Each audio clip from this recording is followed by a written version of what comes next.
Magandang araw po sa ating lahat. Ah, Ako po ay gumawa ng isang video at ang purpose ng video ito ay para po makapagbigay ng encouragement po sa atin. Kasi po this is the first time sa ating lifetime, ewan ko kung may mangyayari pa ito ulit, na nagkaroon po ng isang pandemic. At ito na nga, ito yung the first Christmas na maranasan natin sa ating buhay na may pandemic. At nais ko po, isa po yung burden to sa akin. Nais ko po makapagbigay ng encouragement po sa mga aking kaibigan, sa aking mga batchmate, na uh, kung sino man po makapapanood ng video ito. Ang video ito ay pinamagatan kong ang tunay na diwa ng Pasko. So, mayroon akong i-prepare na introduction sa video ito. Ang sabi dyan sa introduction, babasahin ko lang. Ano nga ba ang tunay na diwa ng Pasko? Of course, marami sa ating mayroong idea na kung ano po ang tunay na diwa ng Pasko. Pero sabi din sa aking introduction, marami tayong naririnig tungkol sa mga opinion ng mga tao tungkol sa paksa na ito. Para sa iba, ang diwa ng Pasko ay makapiling ang kanilang mga mahal sa buhay. Para naman sa iba, para makapagbigay ng material na bagay sa mga taong malalapit sa kanila. At sa iba pa, ay ang pagbibigay ng mga bagay sa mga taong walang kakayanan sa buhay. At marami din ang nagsasabi, ito po ay panahon ng pagmamahalan at pagpapatawad sa ating kapwa-tao. At marami ako naririnig, especially sa mga celebrities sa TV, ang sabi nila, ang tunay na diwa ng Pasko ay para sa mga bata. Iilan po lamang ito sa mga napakaraming opinyon ng mga tao kung ano ba ang tunay na diwa ng Pasko. Nakikita natin na sa ilan sa ating mga ehemplo, sa ilan sa mga idea ng tao, na ang tao ay may likas na kabutihan na nais na makapagbigay sa kanyang kapwa-tao ng peace, ng kanilang kalooban, o kaya makapagbigay ng mga mabubuting bagay sa kanilang kapwa-tao. Pero yung tanong natin, dahil po sa napakaraming opinion, ito nga ba ang tunay na diwa ng Pasko? Kailan po ba nag-umpisa ang Pasko? Of course, alam natin kung saan nag-umpisa ang Pasko, ay ito po ay nakasulat sa Bible. In this time of pandemic, marami akong natutunan. At alam ko kayo din. Halimbawa, sa isang natutunan ko, pag tinignan natin ang Pasko, pag sinasabi ng ibang tao na ang Pasko ay makapagbigay ng mga material na bagay sa mga taong malalapit sa kanila. Alam natin this time of pandemic ay marami pong nawalan ng trabaho. At wala po tayong kakayanan para makapagbigay ng mga material na bagay. Maraming taong may ganitong situation ngayon. Ang ibig ba sabihin na hindi na natin may celebrate ng Christmas? So sa iba pa, nagsasabi dyan na ang tunay na diwa ng Pasko ay makapiling ang kanilang family. Alam din natin na during this pandemic, marami pong hindi nakauwi sa bansang Pilipinas at hindi makapiling ang kanilang mga mahal sa buhay. Does this mean na hindi na natin ma-celebrate ang Christmas? Para naman po sa iba, yung ang diwa ng Pasko ay para sa mga bata. At kami po mga OFW, marami po sa amin ay hindi po kapiling ang aming mga mahal sa buhay, especially ng aming mga anak. So, does this mean na wala kami pong Christmas? Pag tinignan natin mga opinion ng mga tao tungkol sa diwa ng Pasko, it falls short, sa nakita natin sa pandemic na to, na hindi po yata iyon ang tunay na diwa ng Pasko. Ang pandemic na to ay napagkapagbigay sa ating na realization na ang ating, kung ano man ating iniisip tungkol po sa diwa ng Pasko ay hindi po yata tama. Kasi kung ang diwa ng Pasko ay yun lamang, ang sa ilan sa mga ehemplo, ay wala na pong Pasko, di po ba? So titingnan po natin kung saan po nag-umpisa yung Pasko at sino po ang nag-umpisa nito. Sabi diyan, ang pangako ng Pasko. Ang sabi diyan sa handouts, ang Pasko ay isang pangako na galing sa Diyos at ibinigay ng Diyos sa sanlibutan. So ang author ng Pasko ay ang Diyos at ito po ay isang pangako. Titingnan natin bakit naging isang pangako siya. Taliwas sa pagdiriwang ng karamihan ng Pasko, ang Pasko ay hindi pagdiriwang ng mga material na bagay o pagbibigay ng emosyonal na kapanatagan sa kapwa-tao o ano pa mang mga bagay galing sa tao para sa kapwa-tao. Ang Pasko ay pangakong regalo ng Diyos sa sanlibutan, regalong di kayang tumbasan ng tao. At sino ang regalong ito? So ang author ng Pasko, siguro may idea na tayo, ang author ng Pasko ay ang Diyos. At alam natin na in general, ang lahat na nanggagaling sa Diyos ay may eternal value. Ibig sabihin, ang Pasko ay mayroon siyang eternal value. Either nabubuhay tayo ngayon, o mamamatay na tayo, either mayroon tayong kayamanan ngayon na pinamimigay natin o wala. Ang eternal value, ibig sabihin, ay may walang hanggang simula at walang hanggang katapusan. So ang sabi diyan, dahil alam natin ngayon, ang author ng Pasko ay ang Diyos, ang Pasko ay hindi po siya galing sa tao para sa kapwa-tao. Ang Pasko ay isang regalo na di kayang tumbasan ng tao dahil siya po ay mayroong eternal value. Nanggaling sa Diyos para po sa tao.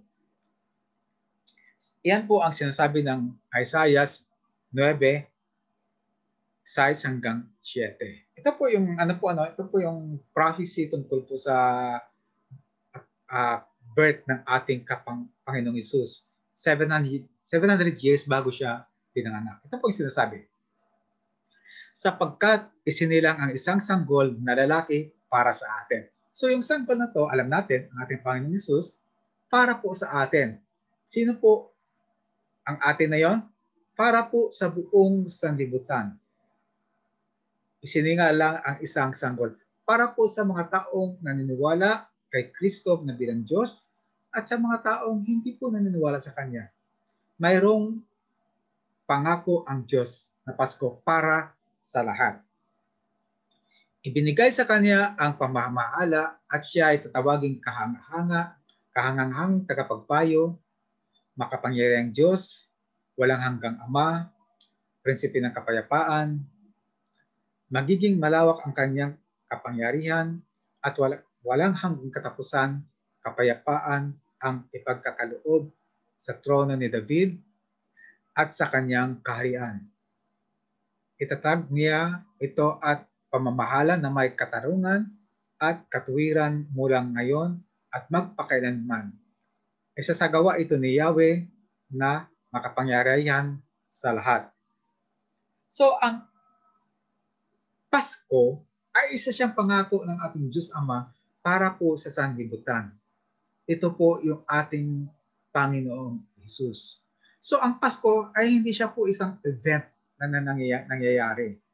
Ang Pasko ay isa siyang persona. Hindi siya po isang event lang, isang birthday. It's more than that. Isa siya pong persona na ipinangako ng ating Diyos Ama para po sa sanlibutan. Mamaya maging malinaw sa atin na hindi lang po siya isang sineselebrate natin na birthday, kundi isa pong persona. Ang tunay na diwa ng Pasko ay isang pangakong regalo na galing sa Diyos para sa tao, ang Panginoong Hesus. So, sabi diyan sa Isaiah, pinangako sa ng ating Diyos Ama para po sa sanlibutan. Ibinigay siya niregalo, no? Siya po ay regalo, ibig sabihin ito ay libre, na ang lahat ay makakatanggap nito ng regalo. Pwede natin itanggapin ang regalong ito, ang ating Panginoon Jesus, pwede natin i-reject ang regalong ito. Bahala na tayo kung anong gagawin natin sa regalong ito.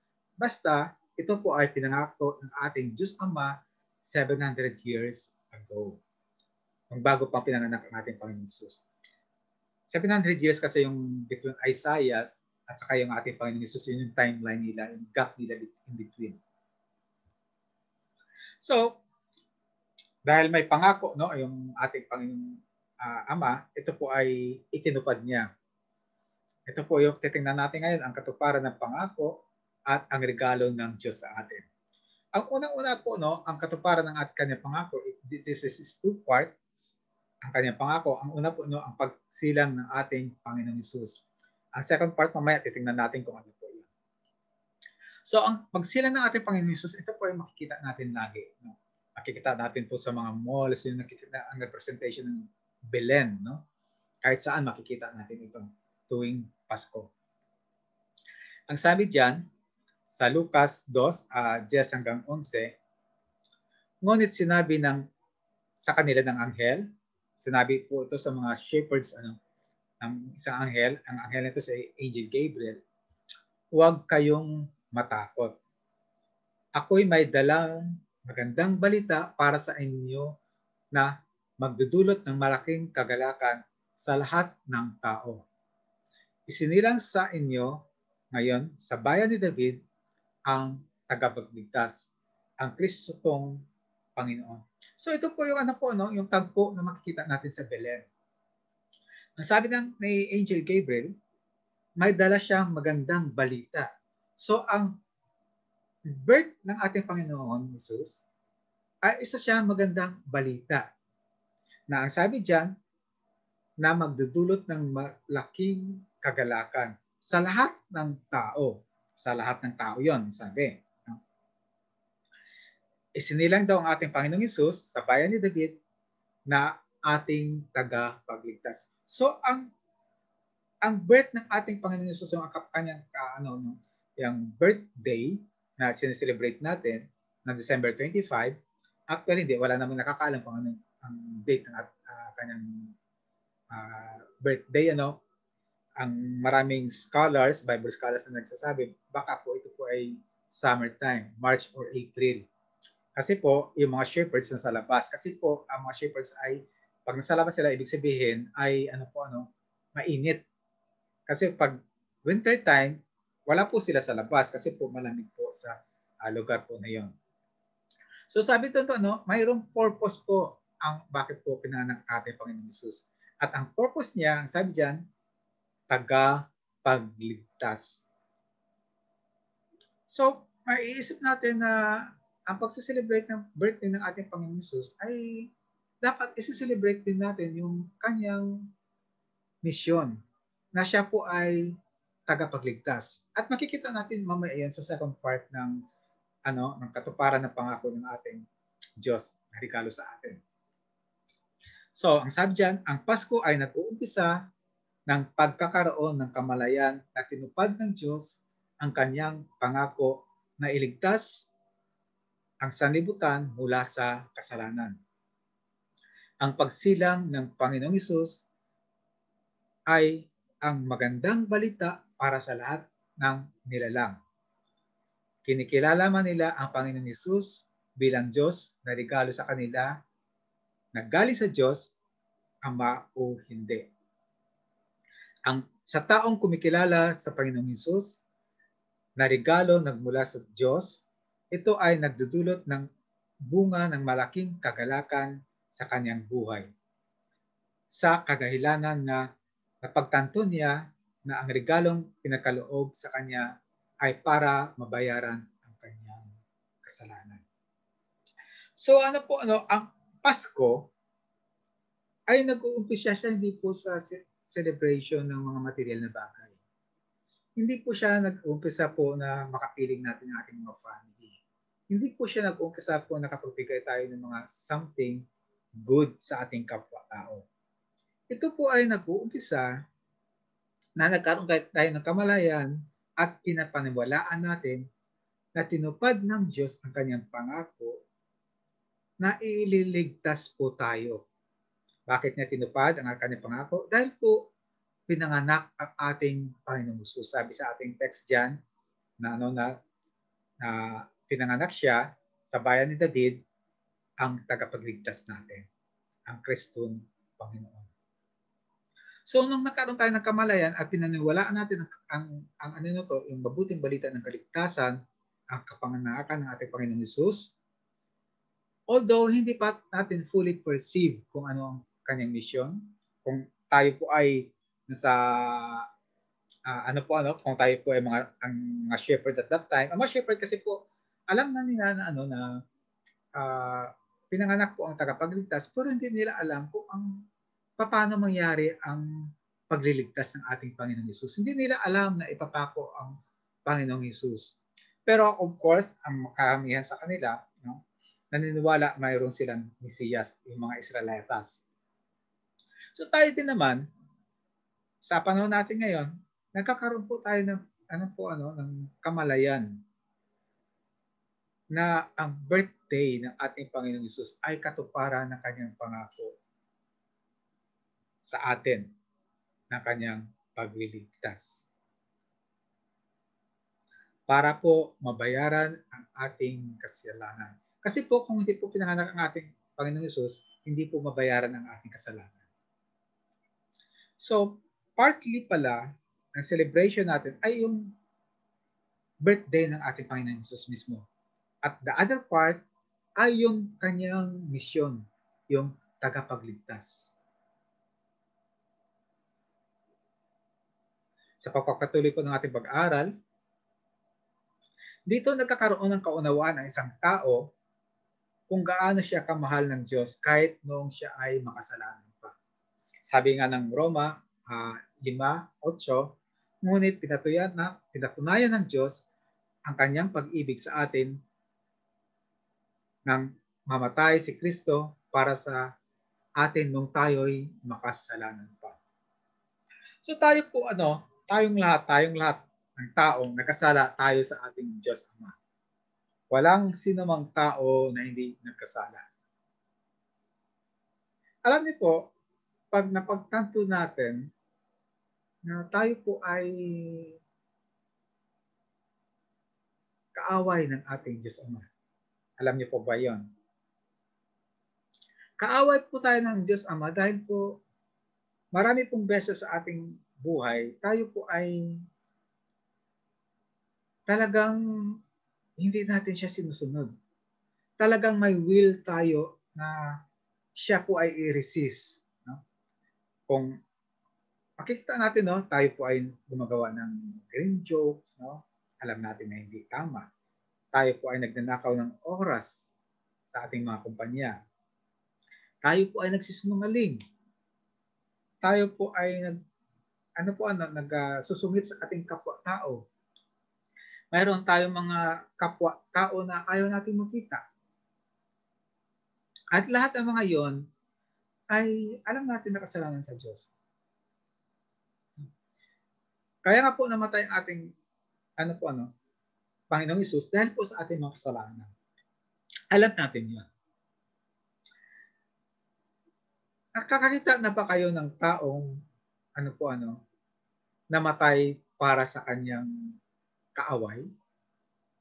Mayroon po mga taong namatay para sa kanyang mahal sa buhay. Mayroon po mga taong namatay para po sa kanyang bayan. Mayroon pong mga taong namatay dahil sa kanyang prinsipyo. Pero ewan ko kung kayo may kilala na, pero ako ay wala.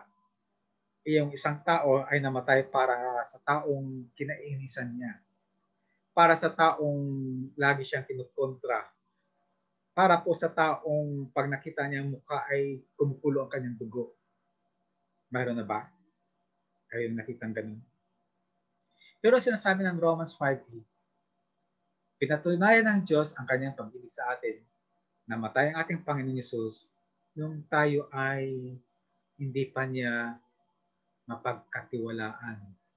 Nung tayo ay nagkakasala pa sa kanya willingly. Ang kwento po ng tatlong pantas, yung three wise men, no, ay napakagandang tularan ng sinuman na nais masumpungan ang tunay na diwa ng Pasko. Pag-aralan natin at tingnan natin kung ano ang matutunan natin sa kanila. Ang three wise men kasi po napakaganda ng kwento nito. At titingnan po natin po kung paano nila sinelebrate yung unang Pasko para sa kanila. Yung nasumpungan nila ng ating Panginoon Hesus. Tingnan po natin at tularan natin po sila. At sa pag-aral natin ng kanilang buhay, ay makikita natin nakakaiba talaga ang celebration nila ng Pasko sa celebration ng Pasko natin ngayon. Sabi diyan ito po yung yung sa Matthew 2:7-11 yung tagpo ng tatlong pantas, yung three wise men. Nang mabatid ito, palihim na ipinatawag ni Herodes ang mga pantas at inusisa kung kailan lumitaw ang bituin. So si Haring Herodes, pinatawag niya yung tatlong pantas, sabi niya, tinanong niya yung tatlong pantas, yung three wise men, kailan ba lumitaw ang bituin? Ito po kasi yung senyales ng kung saan pinanganak ang ating Panginoong Hesus. Pagkatapos, sila ay pinapunta niya sa Bethlehem na ganito ang bilin. So may bilin yung si Haring Herodes sa tatlong pantas. Hanapin ninyong mabuti ang sanggol. Kapag tatagpuan niyo siya, pagbigay alam agad ninyo sa akin upang ako man ay pumunta roon at sumamba rin sa kanya. So sabi ni Haring Herodes, hanapin yung yung sanggol na yon na isinilab, at pag nakita nyo, mag-report kayo sa akin back at para ako ay pumunta sa kanya at sumamba din. Actually, ayaw talaga ni Herodes sambahin ang ating Panginoon Hesus. Actually, ang purpose niya ay ay para po patayin. Kasi po ito po yung prophecy na tungkol sa ating Panginoon Hesus na siya po ay magiging hari. Dahil po si Herodes ay hari, ang akala ni Herodes, i-overthrow siya ng ating Panginoon Hesus. Kaya ang pakay niya talaga ay iba, ang patayin ng ating Panginoon Hesus. So sabi diyan, pagkarinig sa bilin ng hari, sila ay nagtuloy sa paghahanap. So naghanap sila muli, no? Ang tatlong pantas kasi mula they are not Jew. They came from the east at napunta po sa Jerusalem sa pagpapatuloy na kanilang paghanap, no? Nakita nila si Herodes, no? At sinugo sila ni Herodes at sila po muli ay pumunta ay inutusan na pumunta sa Bethlehem. Ang bituin nanguna sa kanila mula pa sa silangan at tumigil sa tapat ng kinaroonan ng bata. Ganoon na lamang ang kanilang kagalakan nang makita ang bituin. Pagpasok sa bahay, nakita nila ang bata sa piling ni Maria, na kanyang ina. Nagpatira pa sila at sinamba ang bata. Hinandog din nila sa kanya ang mga dala nilang ginto, insenso, at mira. So po ano po ang matutunan natin sa tatlong pantas na ito? At paano nila sinelebrate po yung unang Pasko, yung kapanganakan ng ating Panginoon Hesus?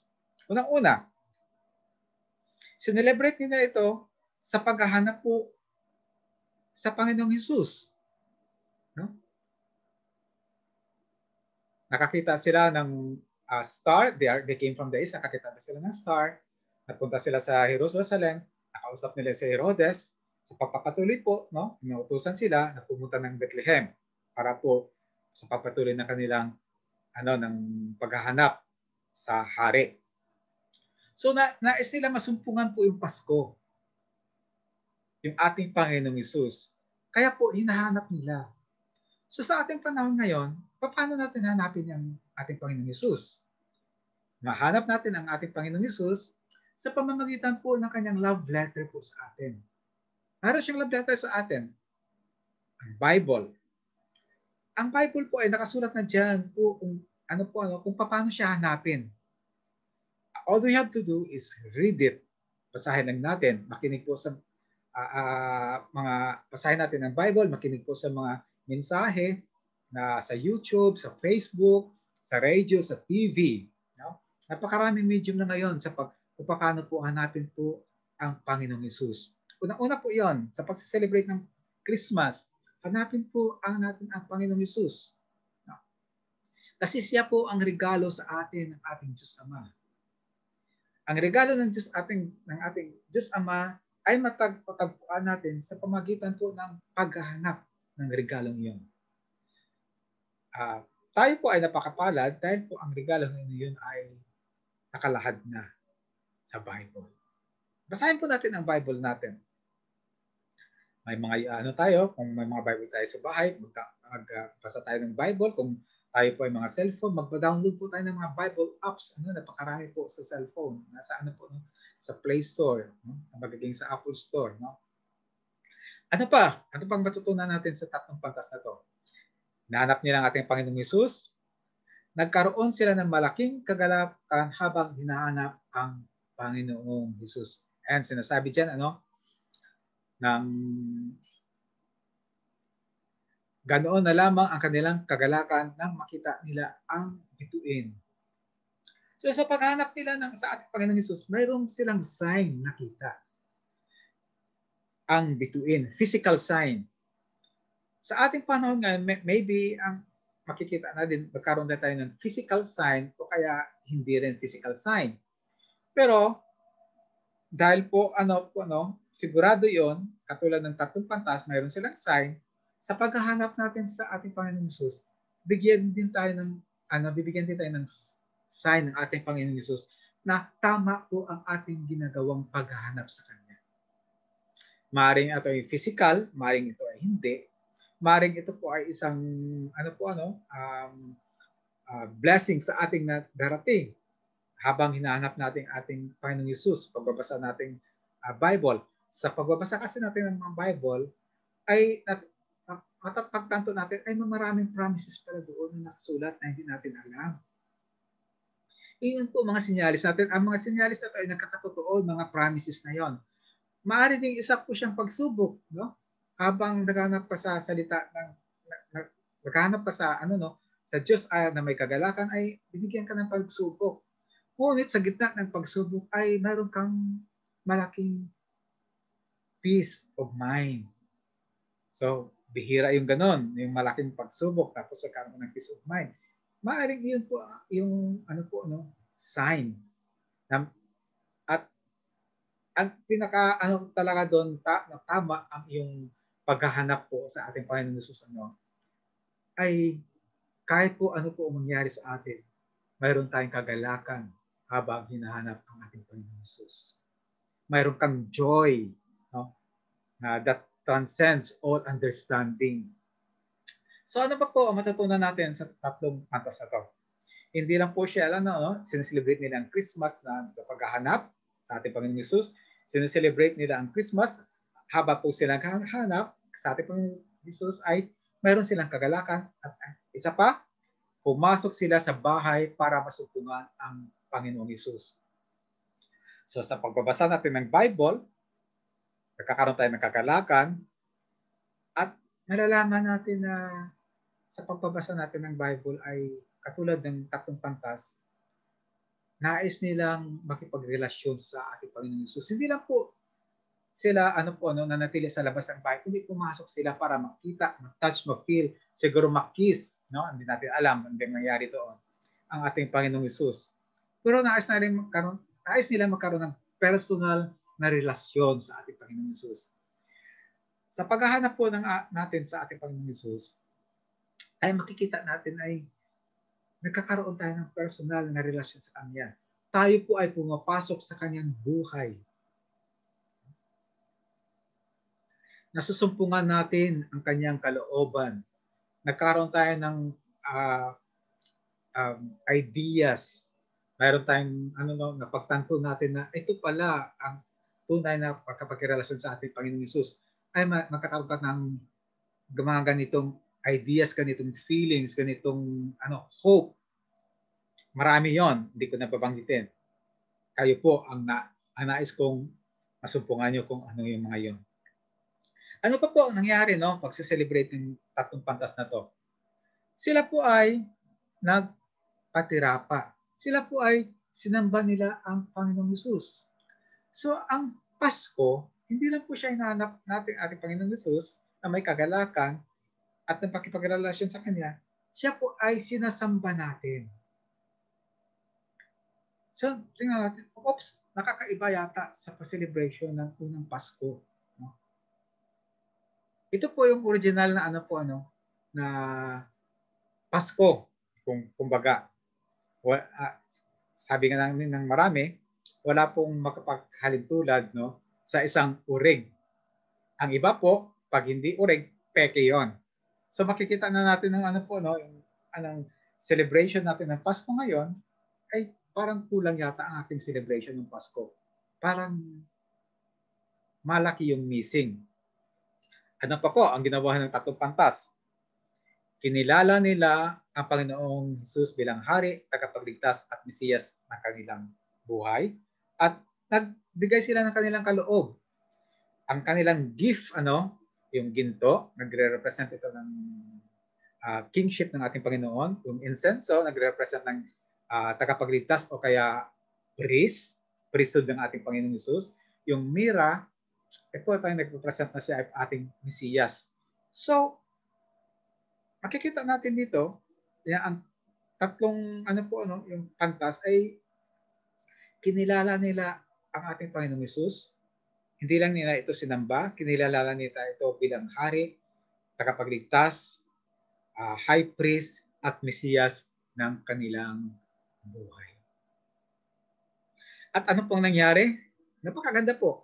Sila po ang nagbigay ng regalo sa birthday celebrant. Ang ginagawa natin ngayon, nagbibigay tayo ng regalo sa isa't isa at itsapuera ang birthday celebrant. Tanong natin ay, Kuya Dan, paano naman natin bigyan ng regalo ang ating Panginoong Hesus? Mamaya, malalaman natin kung paano natin mabigyan ng regalo ang ating Panginoong Hesus. Lahat tayo po ay may mga gifts na pinagkaloob sa atin. Di po ba? Ako po, halimbawa po, sa IT field ako. Ang iba naman sa inyo, mga haring nurse, doktor, kung ano pa man yung field nyo, may regalo kayong binigay ang Diyos. Mayroon kayong kakakayanan na binigay ang Diyos sa atin. Yung kakayanan na yun po ang maaari natin ibigay sa Kanya, ibalik. Mamaya, may mga examples tayo yan. So, sa kwento ng tatlong pantas, ay makikita natin na iba po ang kanilang celebration ng Christmas, sa celebration natin. So, sa pagpapatuloy po ng pag-aaral natin, tingnan po natin ito naman po yung second part ng ng pangako ng Diyos sa atin na regalo. Ang first part kasi po yung ng katuparan ng kanyang pangako, yung pagkasilang ng ating Panginoong Hesus. Ang second part, yung pagkamatay ng ating Panginoong Hesus. Package po, deal po ito. Hindi po maaring ipaghiwalayin ang kanyang kapanangalakan sa kanyang pagkamatay.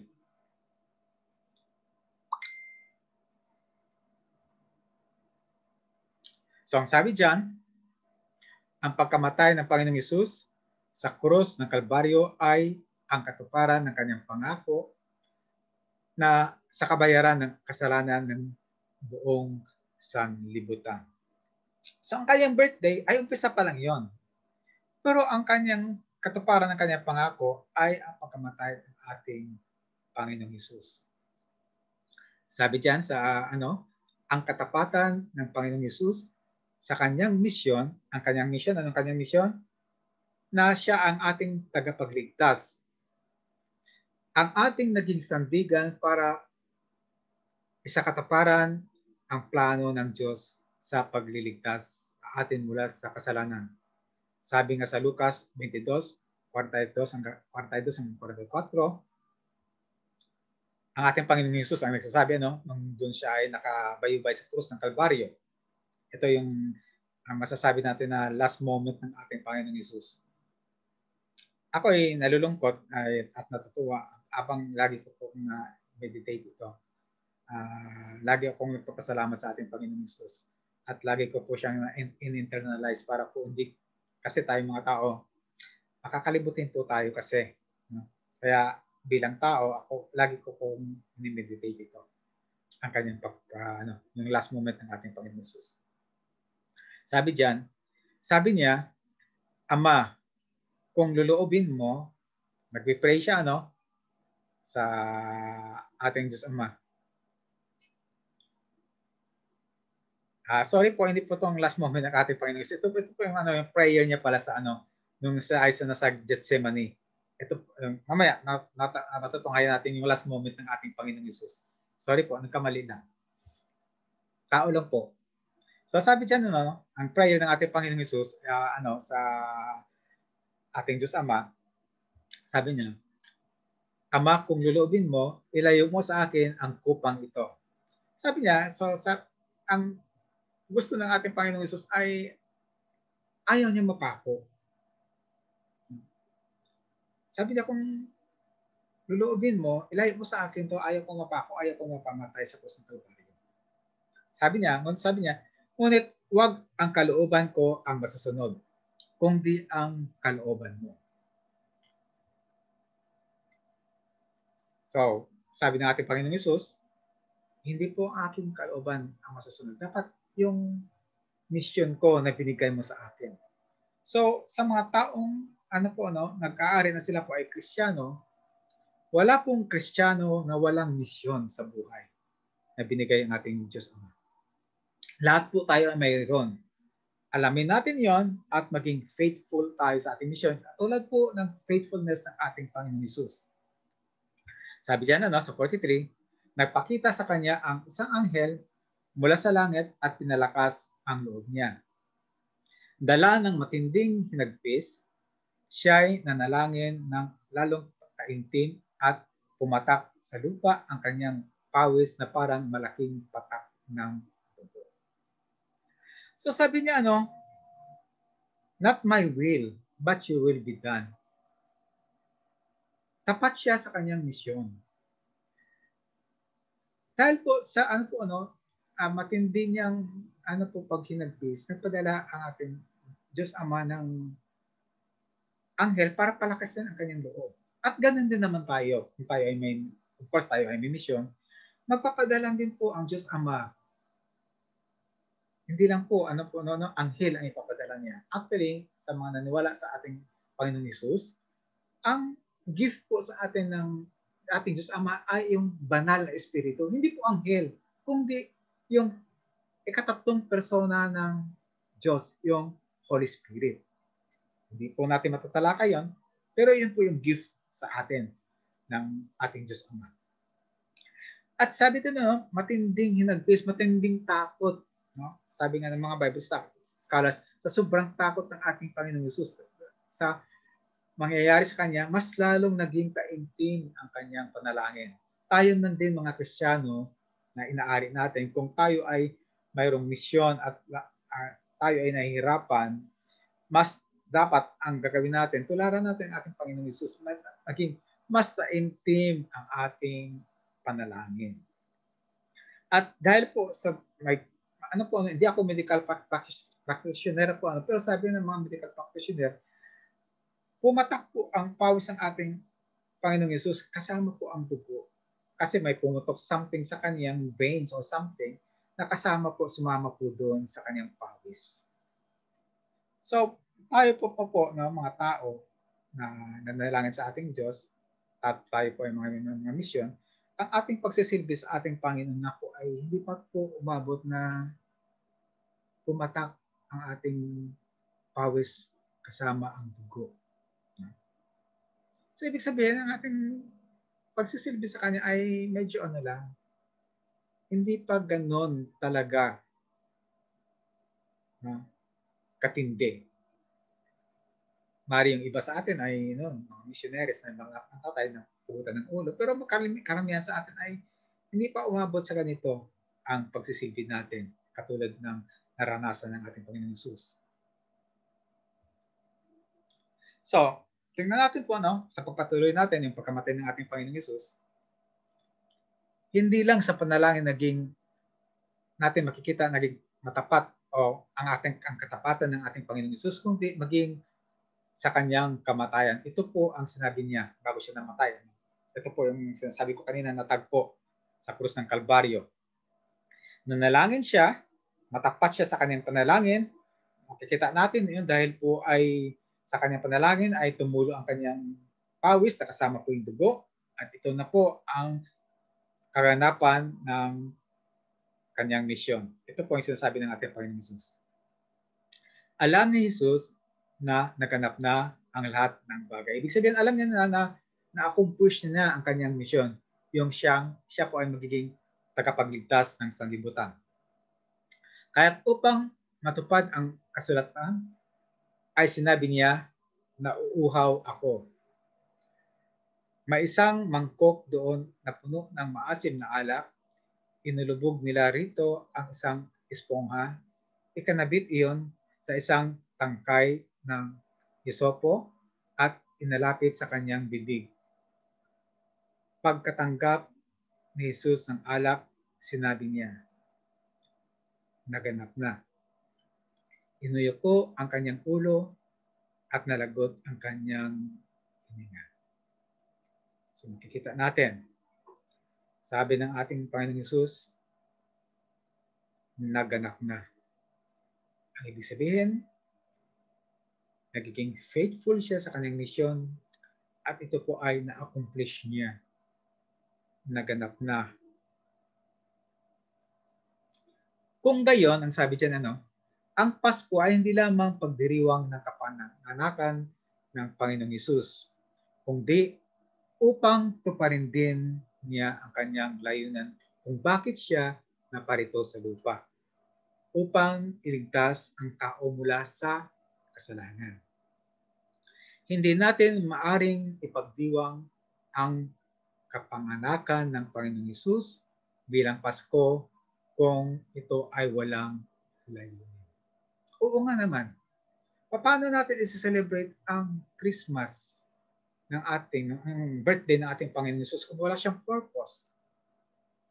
Paano i-celebrate ng ating mga magulang, halimbawa ako, ang kanilang anak, ang aking birthday, kung walang purpose? May purpose po ang magulang kung bakit ako pinanganak. May purpose sila. Kayo din, may purpose ang inyong buhay, ba't kayo nandyan? Nag-decide ang mami at daddy, yung mama at daddy, mama, papa, tatay, nanay, na magsiping, nag-decide sila pareho upang kayo ay ipanganak. Mayroong decision, mayroon silang layunin. So kung walang layunin ating birthday, parang nakakalungkot naman yon. Kung walang layunin ang birthday ng ating Panginoon Hesus, parang malungkot naman yon. So mayroong layunin ang birthday ng ating Panginoong Hesus. At ang layunin na yon ay para po mapagtagumpayan ang kanyang misyon na iligtas ang sanlibutan sa kasalanan. Sabi diyan, tandaan natin, ang Panginoong Hesus ay hindi nanatiling sanggol. So ang ating Panginoong Hesus ay hindi na siyang nanatiling cute na sanggol sa Belen, na makikita natin sa mga mall. Nakikita natin sa sabsaban, ang representation ng ating ang kanyang birthday. Siya ay lumaki sa pisikal at kaalaman upang ganapin ang kanyang misyon. At ito ay kanyang tagumpayan nung sinabi niya sa krus ng Kalbaryo, naganap na. So ang Pasko ay package deal siya. Yung birthday ng ating Kapanginoong Hesus at kasama po ang kanyang misyon. Hindi po natin maaaring i-celebrate ang birthday lamang ng ating Panginoong Hesus without the purpose of Him having that birthday.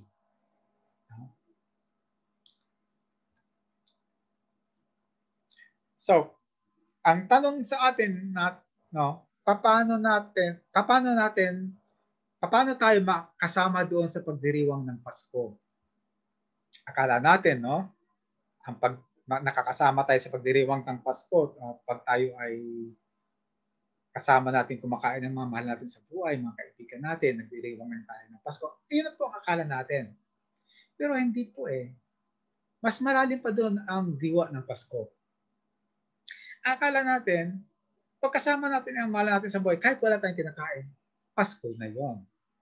No, it's more than that. Ang sinasabi natin kanina, ang Pasko ay galing sa Diyos, no? Para po sa sanlibutan. Ang Pasko ay hindi galing sa tao para sa kapwa-tao. So, paano tayo makakasama sa pagdiriwang ng Pasko?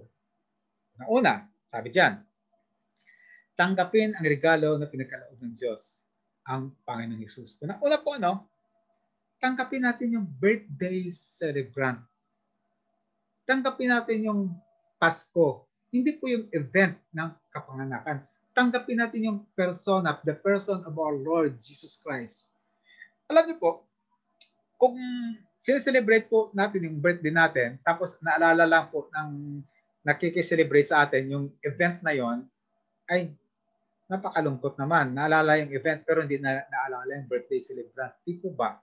Naalala yung picture taking, naalala yung katuwaan, pero hindi naalala yung birthday celebrant. Gusto niyo yon? Ganun ba yung gusto niyo sa birthday niyo? Palagay ko hindi, no?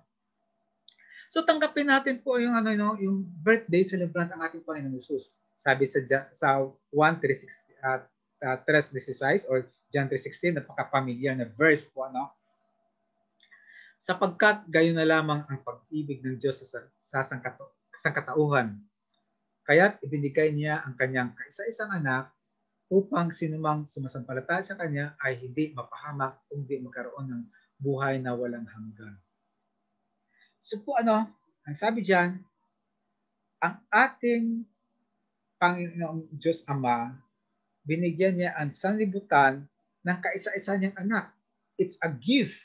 It's a freebie. Ang sabi diyan na sino man ang maniniwala sa kanya ay magkaroon ng buhay na walang hanggan. Ibig sabihin kung ikaw tanggapin mong tunay ang Pasko, ang persona ng ating Panginoon Hesus, ay makasama mo siyang tunay na magse-celebrate ng kanyang birthday, hindi lang dito sa lupa, kundi ganun din naman sa kalangitan. Di po ba maganda yon? Yun po ang tunay na diwa ng Pasko. Mayroong eternal value ang Pasko. Hindi po lang po siya sineselebrate dito sa lupa. Sabi diyan, ang pagdiriwang ng Pasko ay ang pagtanggap nito sa regalo na pinagkaloob ng Diyos Ama.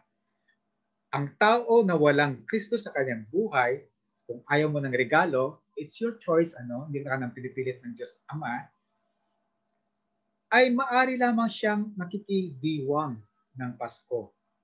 Ngunit hindi niya maranasan ang tunay na pagdiriwang ng diwa ng Pasko. Kung wala kang Kristo sa inyong buhay, sorry to say, nakikipasko ka lang.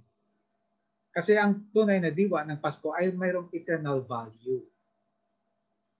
Alam niyo po, sa isang birthday, halimbawa pupunta tayo imbitahan tayo sa isang birthday celebration, tapos hindi natin kilala yung nag-celebrate ng birthday. Ang tunay na nagse-celebrate nito, ang diwa nito, yung mga nakakilala po sa nagse-celebrate ng birthday. Tama po ba? Tayong naimbitahan lang, nakikicelebrate lang tayo kasi hindi natin siya kilala. Pagkatapos ng birthday celebration na yun, maaring makalimutan na natin siya. Marami na akong birthday na pinuntahan, binyag, na hindi ko na maalala yung event at ang taong nag-birthday na nag-celebrate mismo. At maging kayo man siguro, maaling naaralan yung event pero yung tao hindi na may alala yung pangalan. Ngunit pero yung tunay na nakakaalala nun ay yung mga taong kilala yung taong yun.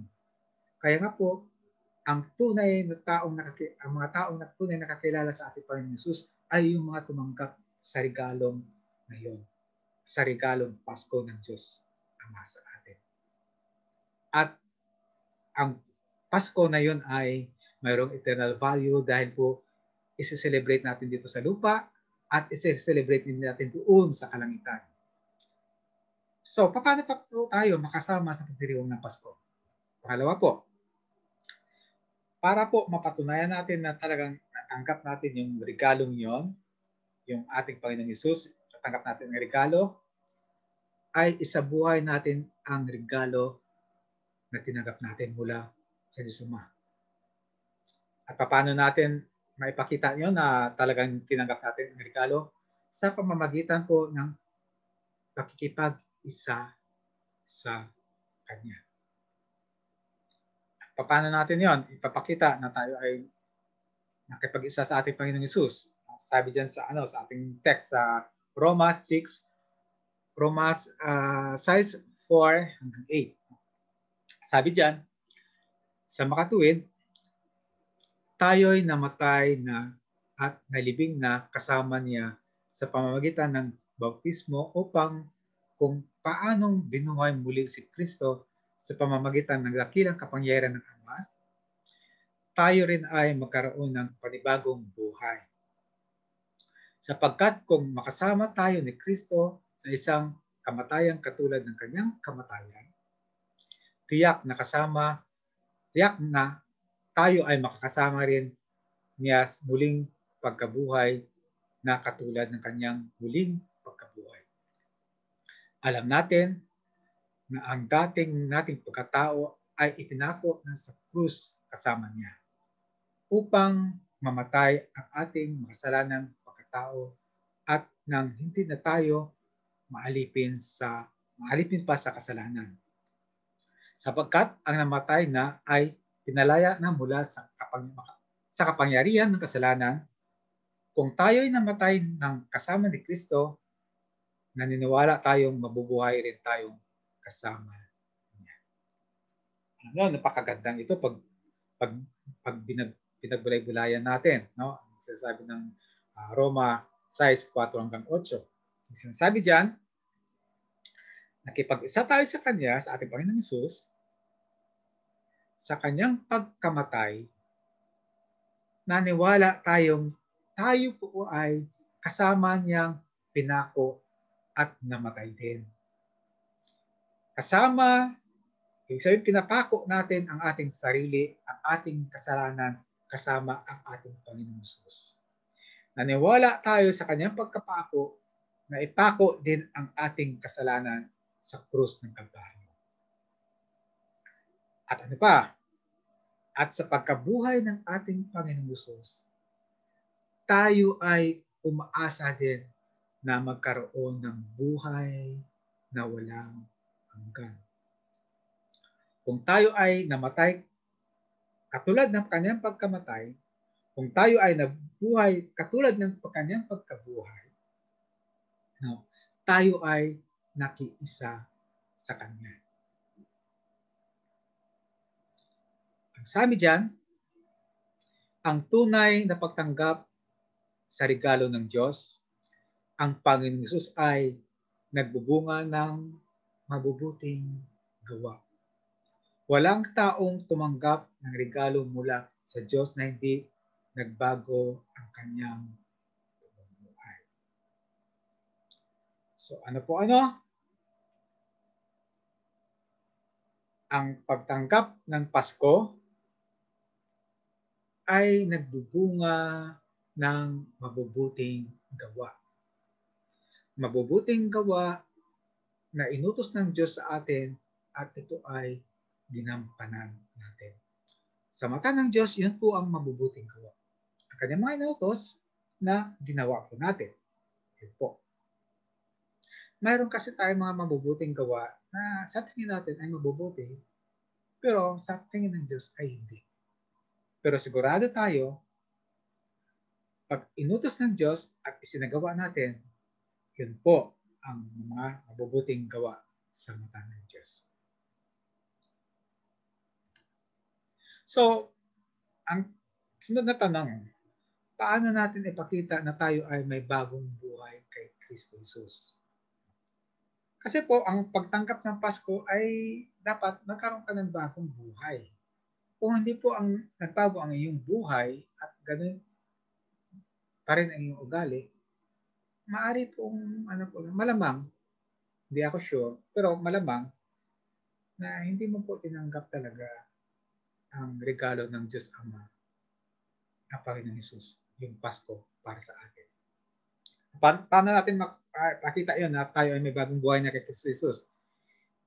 Unang-una, ang hindi na sumasang-ayon sa kalakaran ng mundo. Sabi diyan sa Roma 12:1-2, kaya nga, mga kapatid, ang nagsasalita dito si Apostle Paul, no? Alang-alang sa masaganang habag ng Diyos sa atin. Ano po yung masaganang habag na yon? Masaganang habag na yon ay dahil po, imagine natin namatay ang Diyos sa krus ng Kalbaryo para sa atin. Para po tayo iligtas. Yan po ang masaganang habag ng Diyos sa atin. Ang kanyang kaisang-isang anak na inalay para sa atin, para po tayo mailigtas. Kaya sabi ni Paul, no, ako'y nakikiusap sa inyo na ialay ninyo ang inyong sarili bilang isang handog na buhay, banal at kalugod-lugod sa Diyos. So ang sabi niya, ialay nyo ang inyong buhay. Hindi na sinabi, ialay nyo yung pera, yung ari-arian, ang inyong, maging ang ating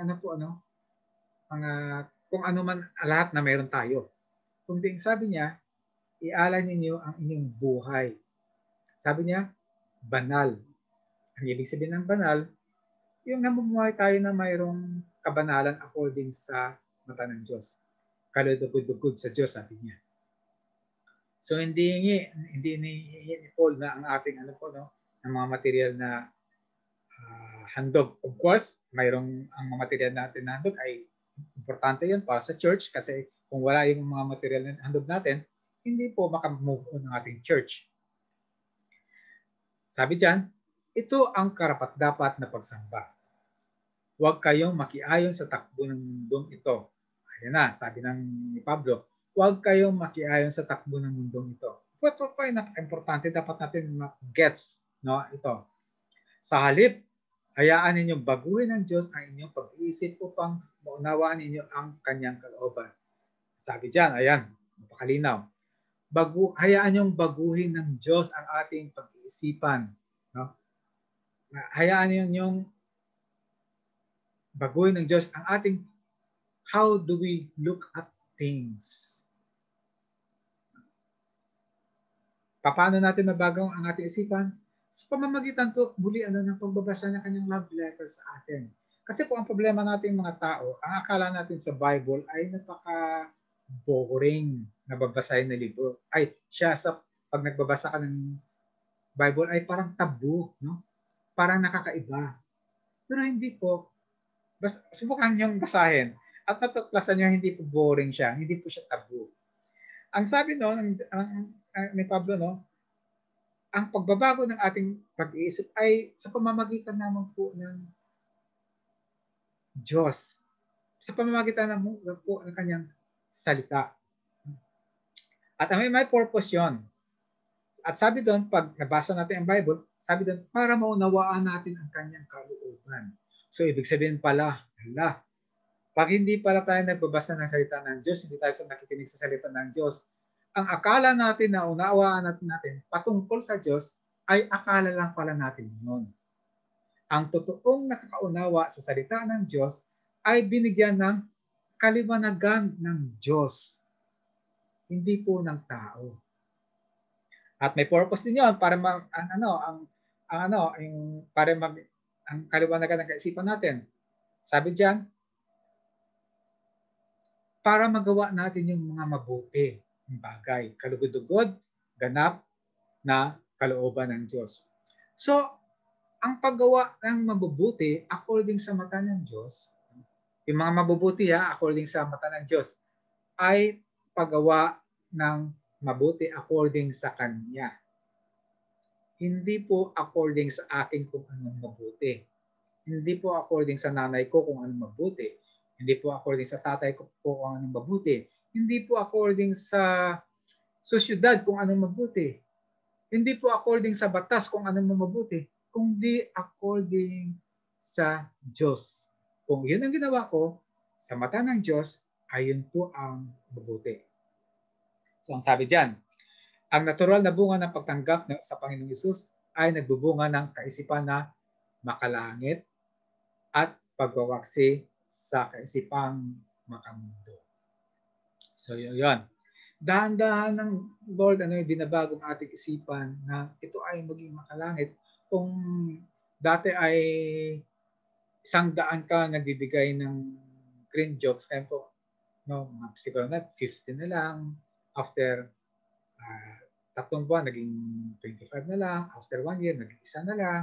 Kung nagmumura ka ng dati, ay every sentence mo ay tuldok mo ay mura. Ngayon ay paminsan-minsan na lang hanggang nawala na yung pagmumura. Dati nagnanakaw ka ng oras sa kumpanya, ngayon ay hindi na. Nakikimamalasakit ka na sa inyong kumpanya. Winawawaksin natin yung mga makamundo, mga bagay. So ano pa ba ang ipakita natin na tayo ay may bagong buhay na kay Kristo Jesus? Pangalawa, ang pagbulay-bulayan ang salita ng Diyos. Sabi diyan sa Josue 1:8, huwag mong kaligtaan basahin ang aklat ng kautusan, pagbulay-bulayan mo iyon araw at gabi upang matupad mo ang lahat ng nakasaad doon. Sa ganon, magiging masagana at matagumpay ang iyong pamumuhay. Isa pa pong bunga ng pagtanggap ng regalo ng Diyos sa atin, yung ating Panginoon Jesus, yung Pasko, ay nagtubunga ito ng pagmamahal sa salita ng Diyos. Hindi ka na namumuhay sa tinapay lamang, kundi ganun din naman sa salita ng Diyos. Tignan natin po ibig sabihin, yung sinasabi ng Joshua 1:8, meditate natin yung salita ng Diyos day and night. Pero alam niyo po, habang po kayo tumatagal sa pagbabasa ng salita ng Diyos, hindi lang po day and night ang pag-meditate nyo. Mas lalong dadami. Subukan nyo. At sabi niya doon, huwag niyong kaligtaan basahin. At may purpose ito. Bakit pagbulay-bulayan, pagbasahin? Ang sabi diyan, ang purpose ay para matupad ang mga nakasulat doon. Kasi habang nag-meditate ka, ay sinasabi mo sarili mo, ay may mga bagay pala akong nakaligtaan na gusto ng aking first love, ang aking Diyos. Alam niyo po, pag sinasabi niyong first love, pag sinasabi natin, ang first love ko ay ang aking girlfriend, ang first love ko ay ang aking asawa, ang first love ko ay ang aking mga anak. Alam niyo po, nakakalungkot. Ang first love po natin ay dapat ay nagbigay sa atin ng mga ating asawa, ng ating mga mahal sa buhay, ng ating mga anak, Yun po dapat ang first love natin. Ang sabi diyan, para po ito pa rin ang nakasaad doon. At may promise, tingnan doon. Tingnan natin ang promise. Sa ganon, maging masagana at matagumpay ang inyong pamumuhay. So, ang pagbabasa po, pagsusunod sa salita ng Diyos, ay mayroon siyang promise na magiging prosperous po tayo. So, sino sa inyo po ang ang ayaw maging matagumpay ang kanyang pamumuhay? Lahat po tayo siguro, Hindi po matagumpay in terms of material na bagay. Matagumpay tayo in terms of kung ano po ang nais ng Diyos na kulang sa atin at iyon pong ibibigay niya. Maaring po ito ay, of course, material na bagay. Maaring din pong good health. Maaring din po ay hindi mapariwala ang ating mga anak. Yan po ang hindi natin alam kung anong matagumpay na buhay. Kasi iba-iba po tayong estado, Iba-iba yung binibigay sa atin ng Lord according sa kanyang grace. So ano pa po ang ipakita natin para po tayo ay may Kristo sa ating buhay? Hindi lang po mag-meditate ng kanyang salita, kundi ipamuhay din natin ang salita ng Diyos.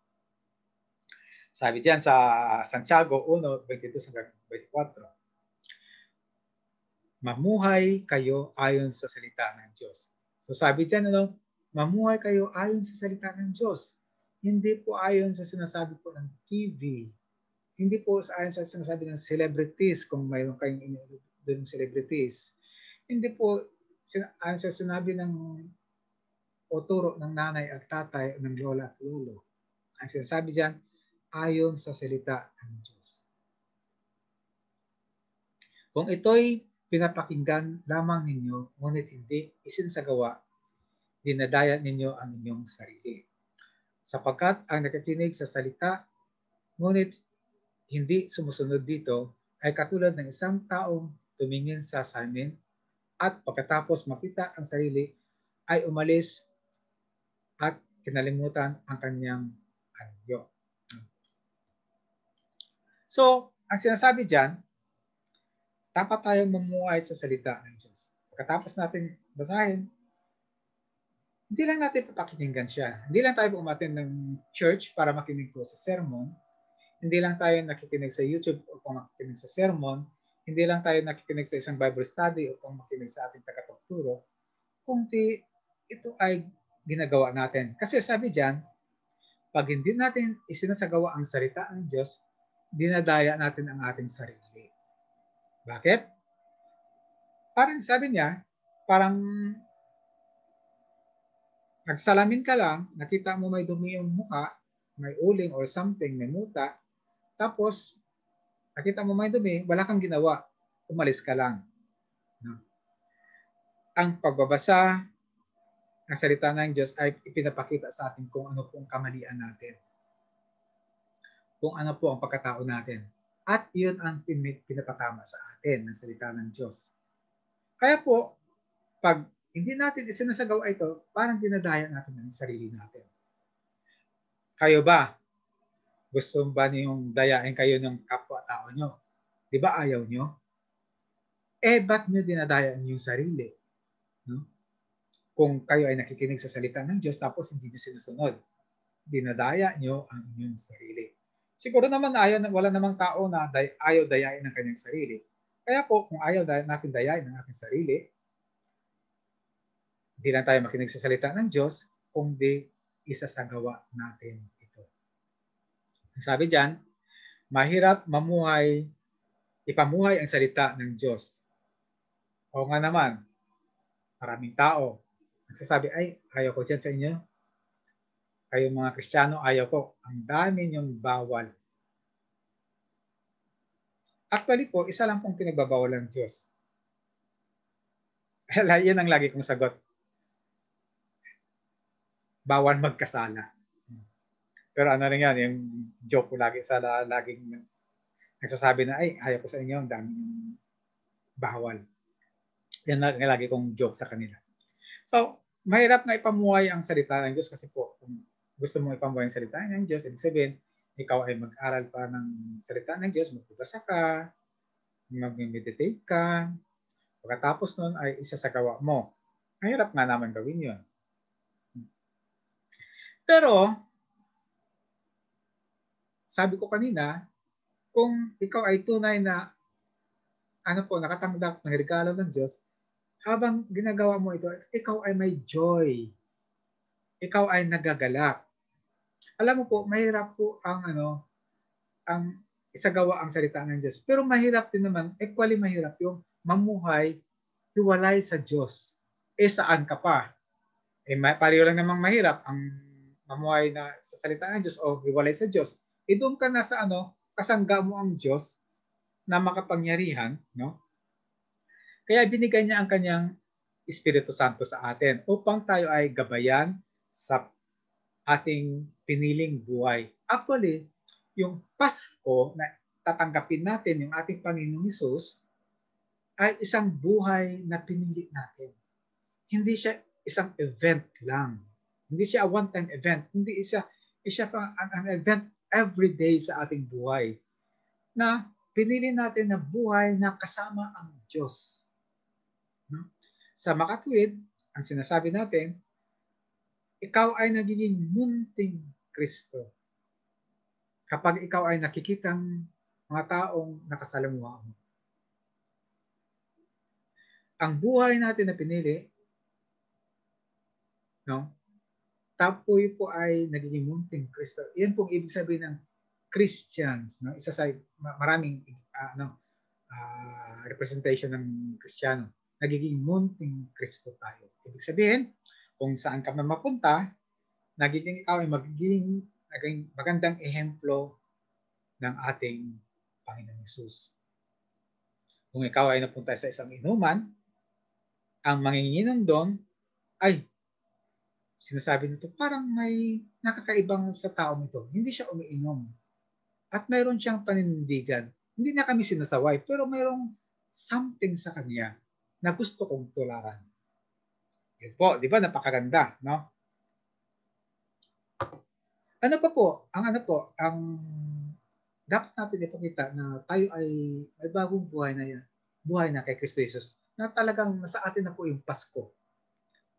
Sabi diyan, ipamalita ang mabuting balita ng kaligtasan. Ibig sabihin, ipamalita ang ating Panginoong Hesus. Ipamalita ang Pasko na binigay ng Diyos sa atin.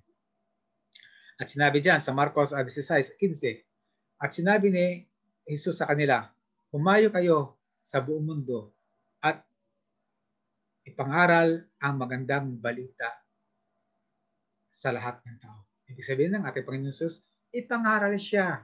I-share mo nga si Jesus. I-share mo ang Panginoong Jesus. I-share mo ang Pasko. Na hindi lang po siya pinanganak sa sabsaban, kundi siya ay namatay para sa kasalanan ng tao. At sabi diyan sa 2 Timothy 4:2, ipangaral mo ang salita ng Diyos, pagsikapan mong gawin yan na panahon man o hindi. Himukin mo at pagsabihan ang mga tao at palakasin ang kanilang loob sa pamamagitan ng pagtiyagang pagtuturo. So sabi niya, ipangaral mo ang natutunan mo sa ating Panginoong Hesus. Ipangaral mo kung ano po ang pag-guide sa inyo ng Banal na Espiritu. Ipangaral mo ang buhay mo.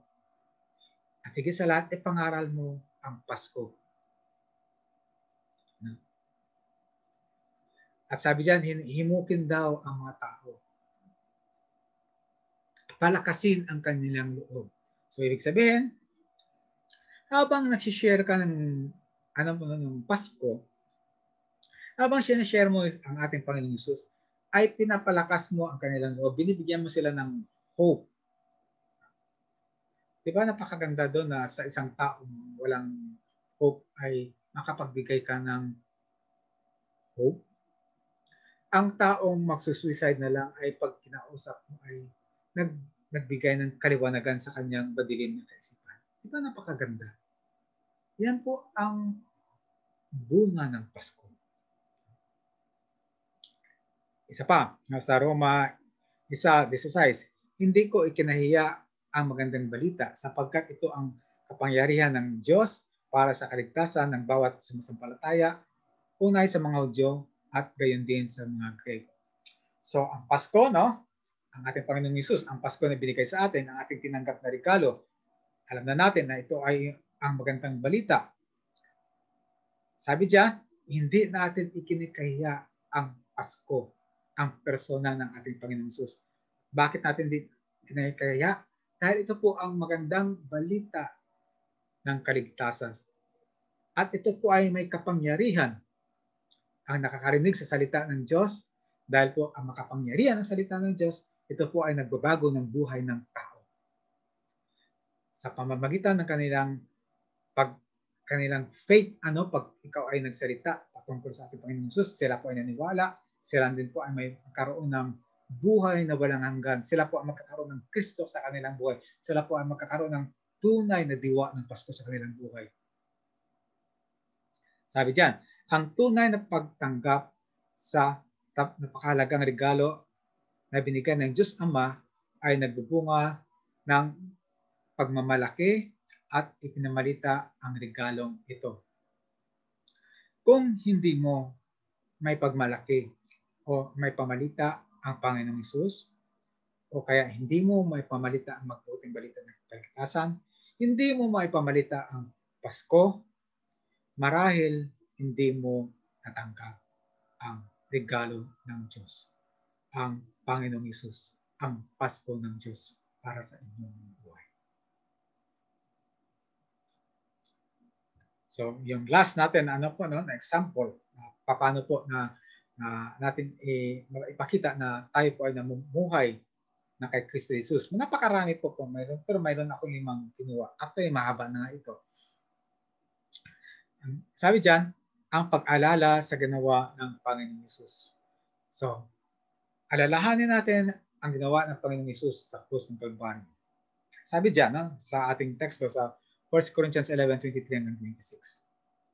Sabi diyan, sapagkat ito ang turo na tinanggap ko mula sa Panginoon, si Apostle Paul ang nagsasalita, no? At ibinigay ko naman sa inyo, noong gabing siya ay ipinagkanulo, ang Panginoong Hesus ay dumampot ng tinapay, nagpapasalamat at pinagpatiraso ayon at sinabi, ito ang aking katawan na inahandog ko para sa inyo. Gawin ninyo ito bilang pag-alala sa akin. Matapos maghapunan, dumampot din siya ng kupa, o kupa yung saro, no? At sinabi, ang kupang ito ay ang bagong tipan na pinagtibay ng aking dugo. Tuwing inumin ninyo ito, gawin ninyo bilang pag-alala sa akin. Ayan, sinasabi ng ating Panginoon Hesus, no? Alalahanin natin siya. Sapagkat tuwing kakain kayo ng tinapay na ito at iinom sa kupang ito, ipinahayag ninyo ang aking kamatayan, ang kamatayan ng Panginoon hanggang sa kanyang muling pagparito. Alam mo po, minsan po ay pag nagse-celebrate po ng break of the devil, naiiyak po ako dito sa text na to. Kasi po ito po yung isa po sa mga huling tagubilin ng ating Panginoon Hesus bago niya linisan ang mundo ito. Ay alalahanin natin ang kanyang kamatayan. Alalahanin natin ang sakripisyo na ginawa niya sa krus ng Kalbaryo. Alalahanin natin hanggang sa muli niyang pagbalik. Inaalala natin ito kasi dapat tayo po ang nakapako sa krus ng Kalbaryo. Dapat tayo po ang nagdusa doon. Kasi po tayo mga tao, madali po makalimot, sinabi ko na kanina. Dapat lagi natin alalahanin ang kanyang ginawa sa krus ng Kalbaryo. Alam niyo po hindi inutos ng ating Panginoong Hesus na i-celebrate ang kanyang birthday. Wala ka pong nakikita kahit isang verse sa Bible na inutos ng ating Panginoong Hesus na i-celebrate ang kanyang birthday. Wala, nada, zap, zero. Ngunit inutos niya sa atin ang dahilan kung bakit siya pinanganak. Ang mamatay sa krus ng Kalbaryo upang mabayaran ang ating kasalanan. So nakakaiba talaga ang birthday celebration natin. Nakakaiba talaga ang celebration natin ng Pasko.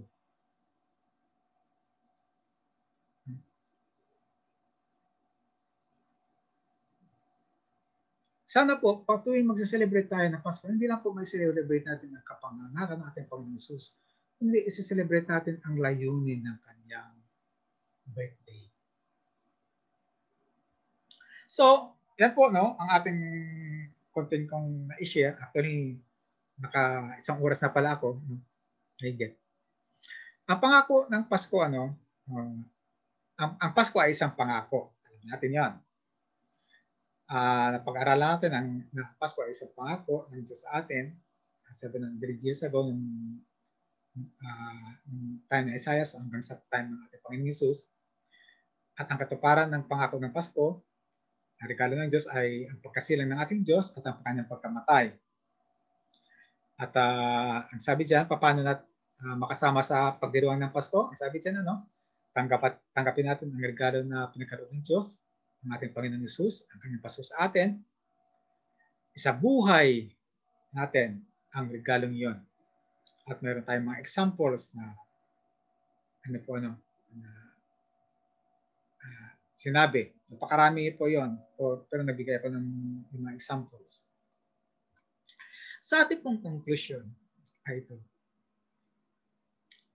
Ang pagbibigay ng mga material o emosyonal na bagay o kung ano paman na mga mabubuting bagay sa ating kapwa-tao ay ikinalulugod ng Diyos. Ibig sabihin, natutuwa ang Diyos pag tayo ay nag-exchange gift, pag tayo po ay nagbibigay ng emosyonal na kalakasan sa ating kapwa-tao, natutuwa ang Diyos doon.